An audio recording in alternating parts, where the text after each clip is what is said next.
This is the Bleav in Pro Wrestling podcast. Here's Rick Ucchino and SP3 on the Bleav Podcast Network.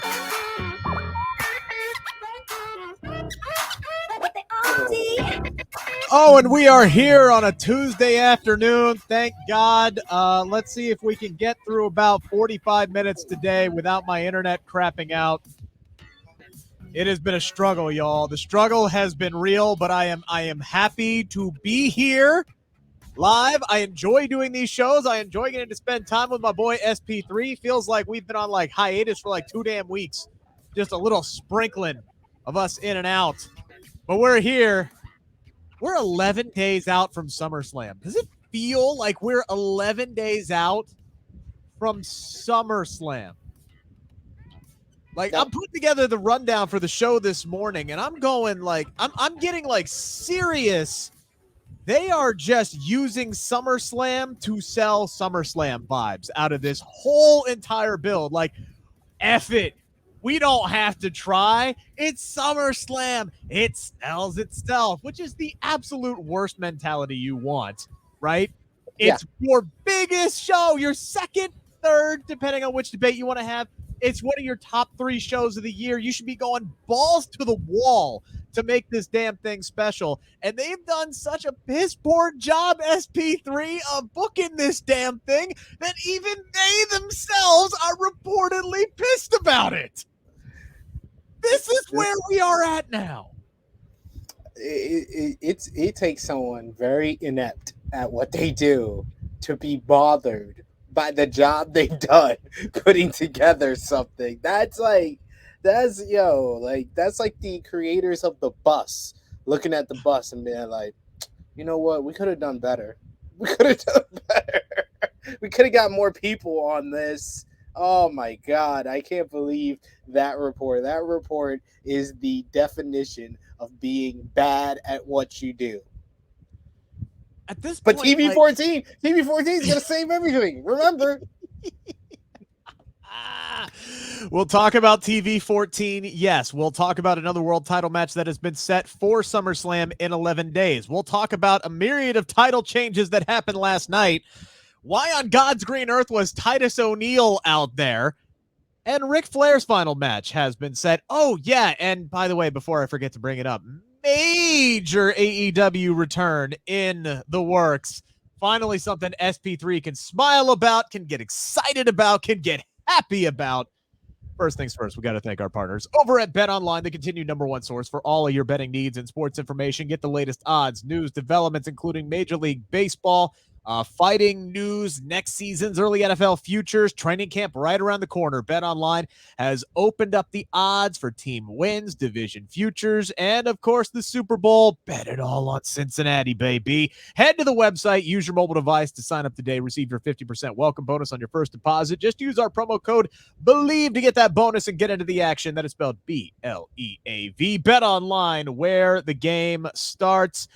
And I want to make SP3 wait a little bit because I just want to kind of rant and rave about this. WrestleVotes, very reliable Twitter account, has broken news before in the past, has been proven accurate in the past, putting out a tweet today. Hang on, let me pull it up. As you can tell, I'm very well prepared for today's show. As soon as my internet decides to work here. Yes. So, WrestleVotes putting out this tweet about an hour ago. In the most WWE of ways, I had a source tell me this morning they really don't like the SummerSlam card. They being the people who put it together. And then he closed it out, or she, because I don't know, frankly, by saying, what? Question mark, exclamation point. SP3, when you hear a report that WWE is pissed off about the card that they have put together,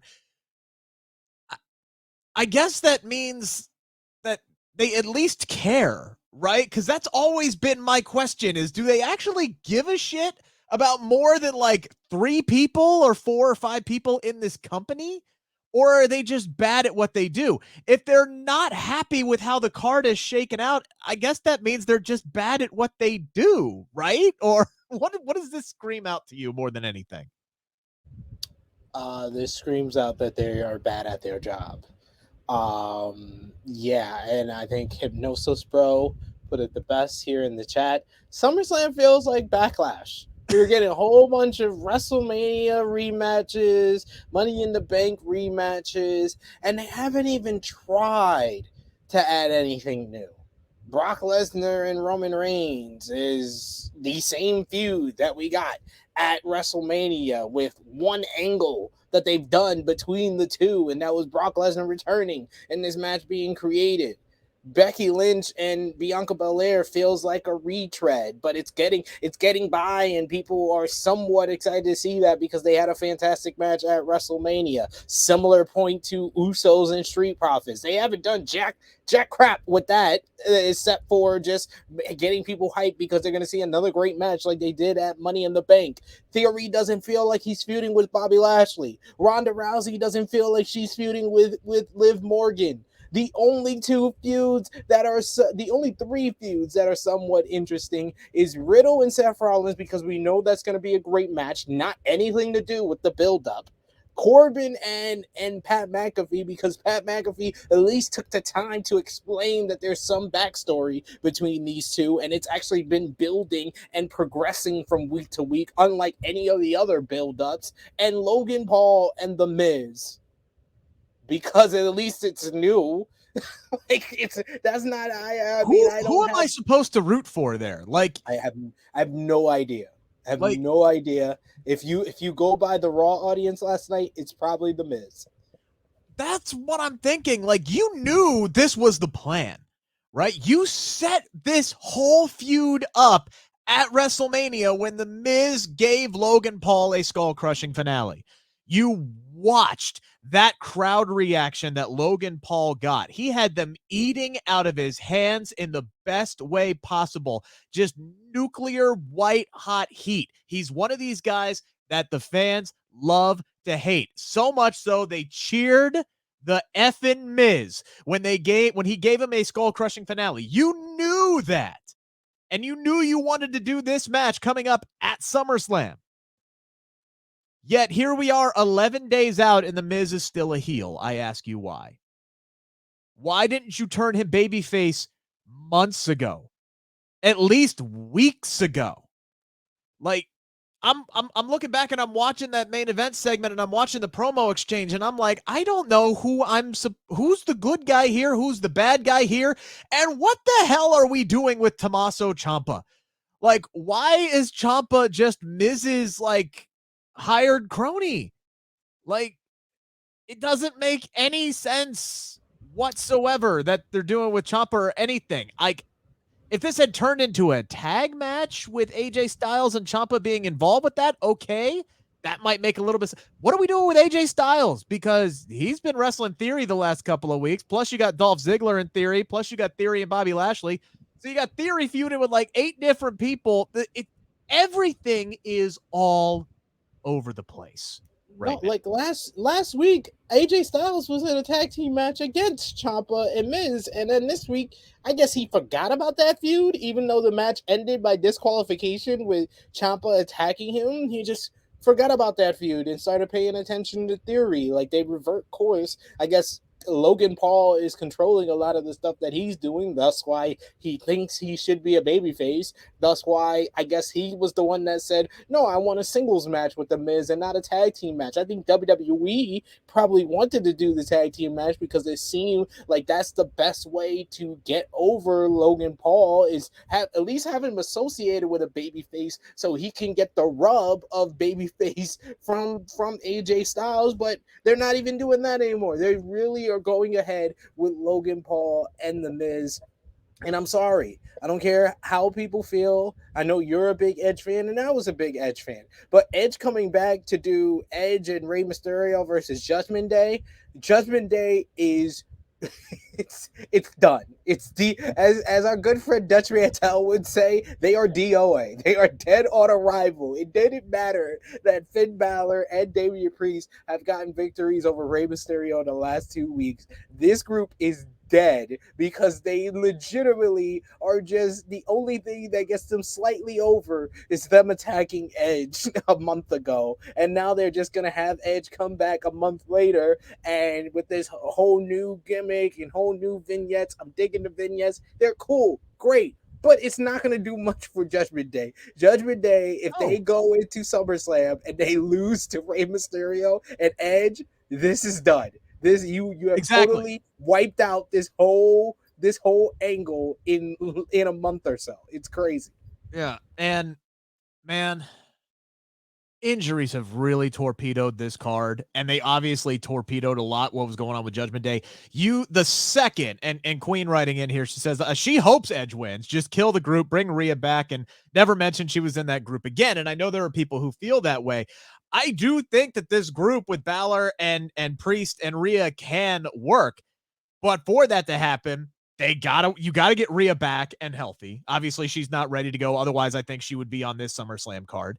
And they have to win. They have to beat Edge. You have Rey Mysterio, who, yes, next week is his 20 years in WWE, and Dominic is probably going to turn heel finally on him because it seems like they have been just pushing that to the back burner until a moment that they can kind of create with that. But this whole Judgment Day wanting Dominic Mysterio thing, I'm like, why? Why do you want Dominic Mysterio, who, I'm sorry, after 2 years now, looks like an apple that fell way far off the tree? He's not getting any better. He's not. I don't think he's any better right now than he was when he faced Seth Rollins. I think he peaked in his first match ever with Seth Rollins, if I'm completely honest. He's just not improving. And at this point, I have no wantingness to watch Dominic Mysterio on my television screen. I just don't care about him. And I hope that he gets better. I hope that changes. I hope maybe a heel turn can alter that. But why does Judgment Day want him so damn bad?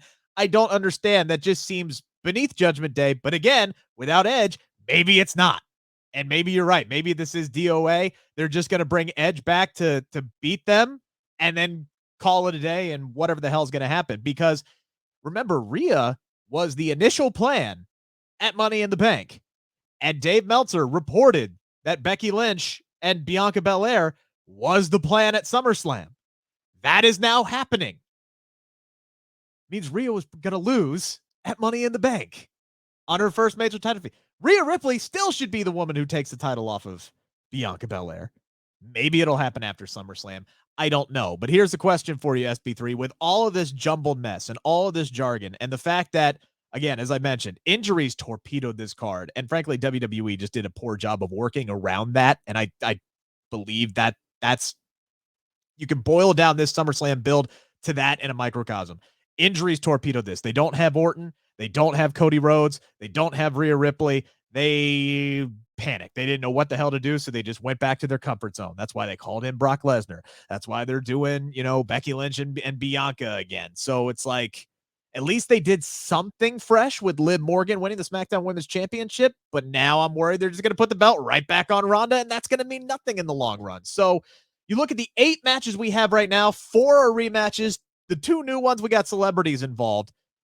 Is it too late to change anything? Can something be done to jack up this card ahead of SummerSlam and build some intrigue and build some excitement and throw something new out there?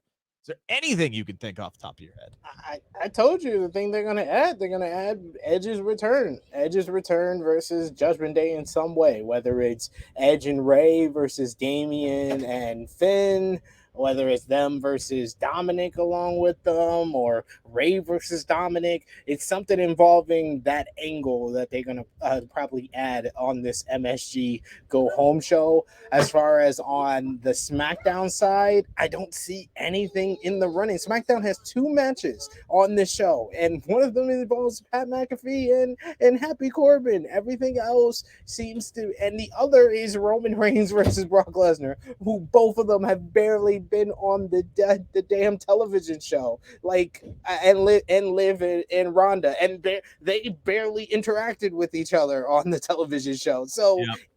it's bare bones at this point. I don't see anything that would get me more interested in the SummerSlam card at this point. And I'm not, and this is not me saying, like, I will say this to compare, I don't like comparing the two, but I will compare this to AEW, who were hit with injuries and it affected Forbidden Door. I thought the build up to Forbidden Door was probably the worst build up for any AEW pay-per-view, but the pay-per-view itself delivered. So I'm hoping that despite me not being interested in SummerSlam, that the performers can overcome that when it's showtime on July 30th, and it's a great show. So I hope we can get that, but I don't have the biggest optimism here. Oh, Hypnosis Bro did bring up two good ones with Gunther and Shinsuke Nakamura, even though Yep. that feels like a TV program. It doesn't, they never put the Intercontinental title on a pay-per-view. And Sheamus and Drew should have been made for SummerSlam weeks ago.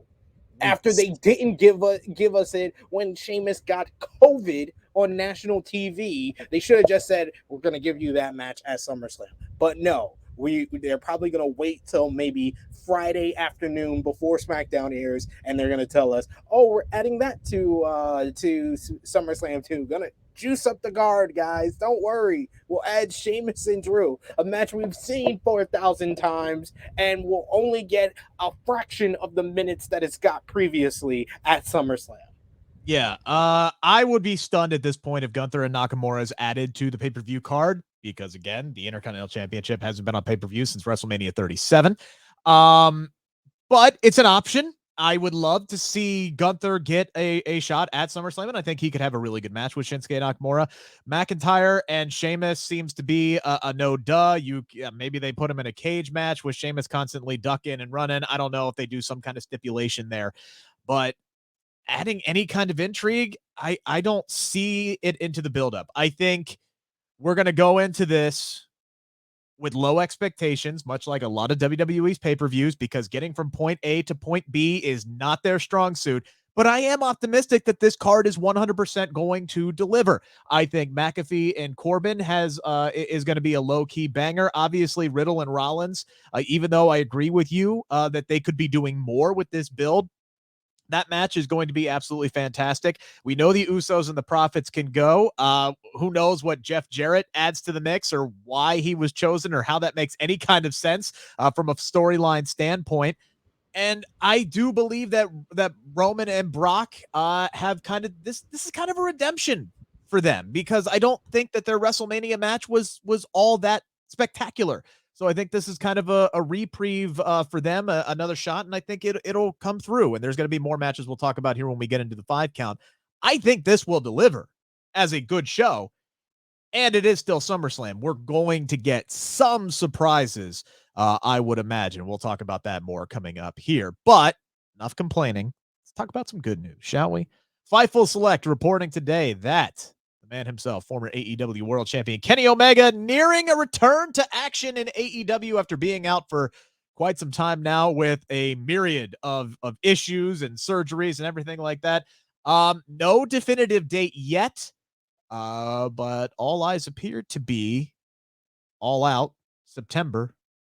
Possible 6-man tag team match mixing in there with the Young Bucks, which may be why we aren't going to be getting Young Bucks and FTR for the AEW World Tag Team titles like we thought, and they decided to make the switch over to Swerve and Keith Lee. I know this news today, SP3, brought a big old smile to your face. This is what I've been waiting for, ladies and gentlemen. Like, AEW has been hit hard with this injury bug, but the three people I want to see return the most is Bryan Danielson, CM Punk, and Kenny Omega.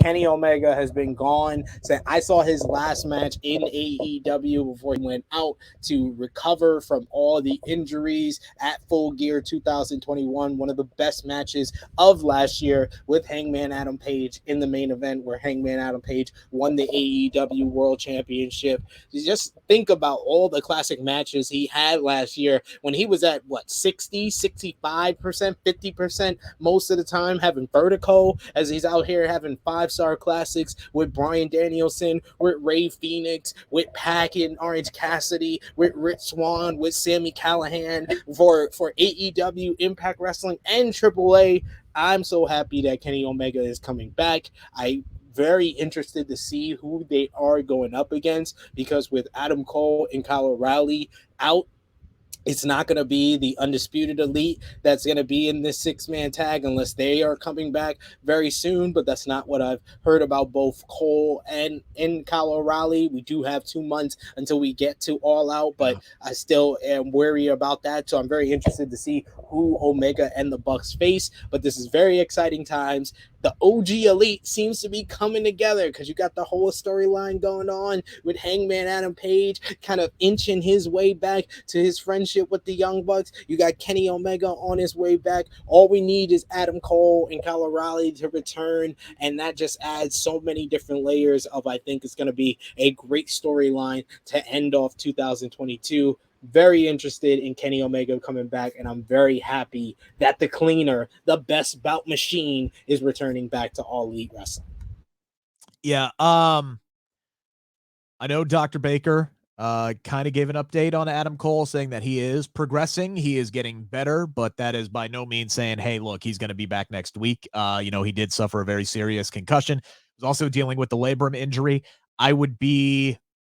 I'd like to be optimistic that we get that, elite, undisputed elite matchup, 6-man tag team match. I think a great substitution could be something like, Omega and the Young Bucks versus House of Black for those for the inaugural Trios Championship. I think something like that would be a nice little consolation prize.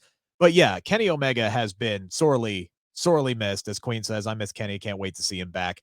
Like you said, man, this is a guy who was in the prime of his career putting on incredible, absolutely jaw-dropping, incredibly great matches, and this guy could barely move. He was so busted up. Shoulder injuries, knee problems, back problems, you name it, it was hurting on the man. And he's doing shit like exploding barbed wire death matches with Jon Moxley. Like, it's insane. That kind of mentality is nuts to me, how he was able to do that. Hell, just walking to the ring with like his 8 championships around him, and that's like 60 extra pounds. That had to be a pain in the ass, right? Like, this is good news. It's nice to see a target date, because we hadn't even had that for the longest time. So even if this doesn't happen at All Out, just the fact that we know that there are plans being made for Kenny Omega, just the fact that we know we can now see the sun coming up over the horizon from the ominous clouds ahead of us. We can now see the light at the end of the tunnel.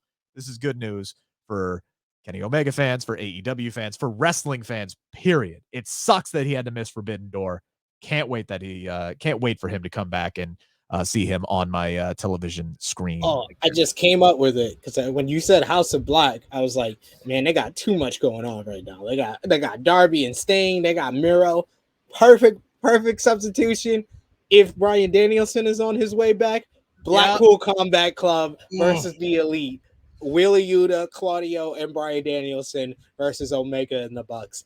Book it right now. Give me that at All Co-main events, because hopefully it's going to be Punk and Moxley in the main event at All Out. Well, it also sounds like Punk is on his way back, which that would be that's the main event that they need, and it's totally understandable with Kenny Omega coming back. If CM Punk is able to come back at All Out, why they saved FTR and the Young Bucks. They was like, you know what, we could do that, but that's blowing our load too early here. We waited 18 months between the first and the second match between FTR and the Young Bucks. Let's make them wait a little bit more.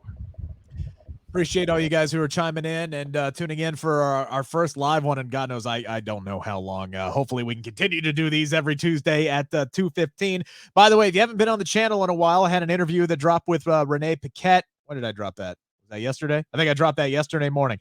That came out yesterday morning. Just a fantastic hour-long chat with Renee, just shooting the shit, talking shop, everything as far as StarCast 5 and getting the Talking Smack reunion, pulling the curtain back on Talking Smack and WWE backstage. Just a great conversation. If you hadn't had a chance to check that out, go on and do that right now. Well, after we're done anyway. It's up there in the interview section. Coming tomorrow to the interview section will be my chat with AEW's Athena, which was just look, I could tell you all the stuff we talked about, but just trust me, it was fun as fuck. Just absolutely. She's one of my favorite people to talk to on this planet. You guys aren't going to want to miss that. Oh, and by the way, speaking of SummerSlam, next week I'll have an interview dropping with everybody's favorite person. Everybody loves him some Happy Corbin, right? Everybody loves Happy Corbin and his match with Pat McAfee, who people actually like. So we'll dive into all of that. And hell, I may just spend 15 minutes talking to him about barbecue. Like, seriously, I just might say screw SummerSlam and just dive into it. But let's get back into SummerSlam right now, shall we? It's time to answer the 5 count on the Bleav Podcast Network. All right, SP3, you kind of touched on this a little bit earlier. I do want to have you expound upon that a little bit pessimistic about this because, again, if you look at the 8 matches that are set up, we have half the card at SummerSlam that is a rematch at this point, something that we have seen before. Obviously, Roman and Brock, Lashley and Theory, we just saw a month ago. Usos and Street Profits, same thing. And Becky Lynch and Bianca Belair have been feuding for the better part of a year now, and this should be their culmination at SummerSlam. Can you look past the drag, the stigma of another rematch, knowing that Bianca and Becky, should they get the time, let's ignore that for 1 second, please, are going to absolutely kill it? Can you look past that, knowing that these two work so well with one another, and just enjoy the ride here? It's gonna be tough to outdo what they did at WrestleMania. That was the right setting, the right time, and it felt that could have been the thing, that match, because of the quality of it, could have been the thing that got Bianca Belair back to where she was when she made her entrance last year at SummerSlam. And it didn't. We've seen now 3 months later, it didn't get Bianca Belair back to where she was. Becky Lynch has still been the focus of the show. So I'm really convinced, because I was saying this to you, I said it to everybody before WrestleMania, the result to get Bianca Belair back to where she was is her beating Becky Lynch in a shorter amount of time than Becky beat her at SummerSlam. So if it's just going to be another great match, I don't know. I don't know how to feel about that. I'm going to enjoy the match, yes, but it's what we're going to be talking about 3 months down the road when Bianca Belair loses the Raw Women's Championship. I'm just going to be like, it was good. It was a good reign, but it wasn't better than her SmackDown Women's Championship reign that Becky Lynch's return overshadowed, and she hasn't been the same since. Bianca Belair is so snake bit when it comes to championship runs at this point, not because of her. She's been great. She's had so many feuds and so many matches that have been either cut or altered due to injury. I mean, she's had matches with Bayley, with Sasha, and now Rhea Ripley that have just been completely thrown for a loop and not happened and have to been replaced. And sadly, it's Carmella who has to bite the bullet a lot of the times when she gets brought in. I feel bad for Carmella, by the way, last night, because Bianca got her ass whooped by Carmella and Becky at the start of that match, a match that Carmella only needed to win by countout to take the Raw Women's Championship.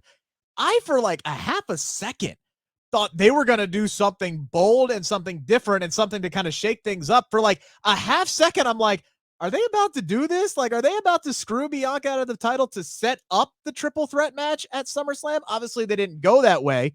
But, like, what can you do with Carmella now that she lost that match clean as a sheet after Bianca was basically a wounded animal at this point? So that, to me, tells me they don't have any plans to do anything with Carmella of any substance anytime soon. So it's just status quo for her, unfortunately. But I mean, I look at this match and I'm going, what else was the logical point if Rhea's not ready to go? Could have done something with Alexa. We'll talk about that. Asuka already kind of did that. They did the triple threat match. It was great. Asuka was the one that ate the pin, and it was off of Becky's work. So it's clearly that they've been setting this up. I don't agree with you necessarily that Bianca hasn't gotten back to where she is. I think she's great. She's doing just fine. I think she needs this win. I think she But needs this win she bad. was the focus of the SmackDown Women's Division. But when she's making her entrance down to SummerSlam last year, she was the number one star in the women's division, and she hasn't been since Becky Lynch made her return. And Yeah. she hasn't even been number 2 in WWE's eyes. Ronda Rousey is bigger on their totem pole than her. Charlotte Flair a lot of the time. And she was ahead of Charlotte at the time she made her entrance at SummerSlam. She has been knocked down a couple of pegs. And people can say, oh, you needed her to get knocked down to build up the story. WWE don't know how to build up baby faces. They don't know how to do that. The baby face needs to have a dominant run. And she really hasn't done that this time after winning the title at WrestleMania. So I'm convinced the only way to get her back is her beating Becky in the short amount of time. It helps Becky's story with her downward spiral, and it makes an effort to get Bianca back. Part of me is wondering here because, and again, I tend to overlook a lot of different things, but I have been noticing, Becky being more active on social media. She's getting back to doing some of her pun work. She's getting back to being more of a comedy style with her, her cocky comedic self that we saw a little bit with the man. We're starting to see a little bit more of that on social media, a little bit more of that on television. I'm wondering if they ain't going to try to pull a double turn here at SummerSlam, knowing that they aren't featuring Bianca as a top star, because you're absolutely right. She has not been the focus. And I think, call me old school, I think your world champion should be the number one focus at the time. At least WWE has done a good job of making Liv Morgan the focus on SmackDown for the 2 episodes that she's been there. That's not saying a whole lot because Ronda Rousey wasn't even there for one of them. But yeah, man, like, I could see them trying to do something there and having Becky win the title at SummerSlam. Or maybe there's another surprise they have involved, because we hear the reports that Bayley's coming back. So maybe they decide to do something where Bianca does beat Becky in under 26 seconds and then calls out another challenger, and then here comes Bayley. They might be able to do something like that. So let's move on to number 2 here. You've talked about it. You said this is something that should happen. Do you think it does happen at SummerSlam? Over or under 26 seconds for Bianca and Becky at SummerSlam in 11 days here? No, because I'm convinced WWE doesn't do the smart things. They're gonna make it over. It's gonna be a long match. It's gonna be a great match. Don't get me wrong. I keep saying that. It's gonna be a great match because they've had good matches. They had a classic at WrestleMania, and I think this is the type of stage they could have another great matchup. I don't think it's going to be as good as WrestleMania, but I think it's going to be another great match. They had a great triple threat at Hell in a Cell as well. So I think it will be a great match, but unfortunately, it's going to be over 26 seconds. I think it's going to be over 26 seconds. And unless they're going to pull some kind of an angle where Bayley comes in and do exactly what they did last year, but with Bayley instead of Becky, right? Unless they do that, man, this is one of the matches that I'm like actually looking forward to on the card. I would hate to drive 5 hours to Nashville and have like the number 1, number 2 match that I'm looking forward to watching be less than 26 seconds.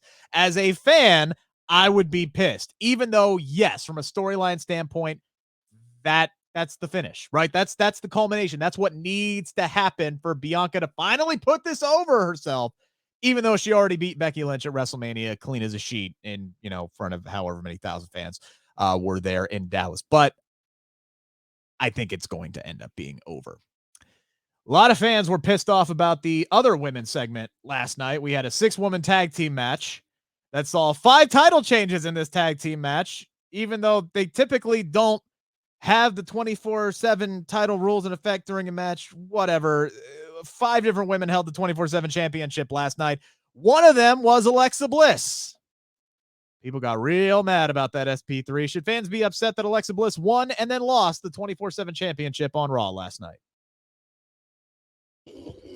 No, not really. I mean, I wish that they would have done what they did with Asuka. You see, Asuka didn't even get involved in that whole mess. She just stood her way out of it and waited till the whole 24/7 mess was out the way, and then came in and got the victory in the actual matchup that was supposed to be going on. I wish Alexa Bliss would have stayed herself out of that and not have her first title win in 2 years be the 24/7 championship. So I understand if her fans are a little bit upset, but should they be upset?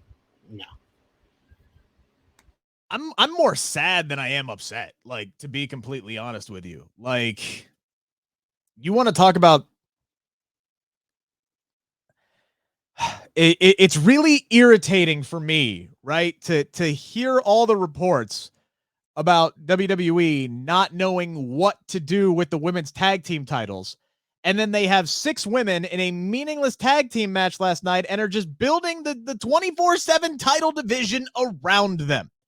The fact that Alexa Bliss has been on Raw back since just after WrestleMania, and they have literally not given her a story. Nothing. She's had no story. She's had no arc. She's barely had any promos. We haven't had an Alexa's Playground. We have not had shit from Alexa Bliss. They don't give a fuck about Alexa Bliss, and that's what's irritating to me. Is you could actually be building some stuff up on this card that people would get behind. You could actually start building your tag team division. You can't tell me, oh, we don't know what to do with the women's tag team titles when you have Alexa Bliss, Asuka, Nikki ASH, and Doudrop just farting in the breeze every Monday night doing absolutely nothing. Nothing. You can't tell me that. And that's where that's where I get pissed off is yes, Alexa Bliss should be above the 24/7 title picture. She absolutely should. But she's not. And it's insane to me that you have somebody the caliber and the talent of Alexa Bliss and you're not doing anything with her. Nothing. No secondary storylines. Zip, zada, zilch. It's infuriating. So, yeah, I was a little pissed off when she won the 24/7 championship and then just sat there and got rolled up. And then, yeah, hey, cool, her team won the match. Awesome. SP3, what the hell was up with putting Titus O'Neill out there at the start of the show last night? What the hell was that all about? I mean, my good friend Jimmy Macaram, I do an AEW review with him over on the True Hill Heat YouTube channel. He said it perfectly. What I was thinking. It's like if something happens to a black person with the police, they put up their black employee out there and they be like, even though what happened to Marcus was bad, we are a safe haven in this company. And I think that this was Vince McMahon playing puppet master, and he had Titus's strings out there like, we're not here to say politics or religion. We are here as a safe haven. And I felt bad for Titus because Titus is such a good guy. He's a lovely bloke. He is great at what he does as an ambassador, all his charity work. He has a great big heart. But unfortunately, he was out there as the puppet. By the way, I'm seeing some guys say something about the stream possibly not working. As far as we know, it's working on our end, although we have noticed that our audience has completely dropped off. So maybe we are suffering some kind of a technical difficulty. Really hope it's not my damn internet, but the fact that I'm still talking to SP3 right now would make me assume that everything is going okay. So we'll try to we'll just soldier on here. We're going to wrap up soon anyway. So we do appreciate everybody who's sticking with us so far. And sorry for any technical difficulties that might be there. That's just been my freaking last couple of weeks here. This was completely weird from Titus O'Neill's part. It just seemed so random. And you could tell he didn't want to be out there. You could tell. Hi. You could tell he didn't want to be there. You could tell he didn't believe a word he was going to be saying. I think the only thing that could have made that worse for Titus last night is if they would have trotted Hulk Hogan out there with him, just to say, hey, everything's great and we're moving on. I think this was clearly Vince trying to send a messenger out there and just say, hey, F it, we're all about having fun here. Then they put together a pretty decent first hour, and then it just completely fell off a cliff from that. this is getting old. It's getting old. Yeah. It is getting so old so fast. Like, I honestly don't know if I would be watching as hardcore as I am if I didn't cover it partially for a living. SP3, we now know who the opponents and partners are going to be for Ric Flair's final match at StarCast 5 in Nashville next weekend. It's going to be Rick. It's going to be Andrade. It's going to be Jeff Jarrett, Jay Lethal. Excitement level from a scale of 1 to 10 for Ric Flair's final match, and will you watch it? The event is at an 8. This match is at a 5. I liked how the angle was produced. It looked great.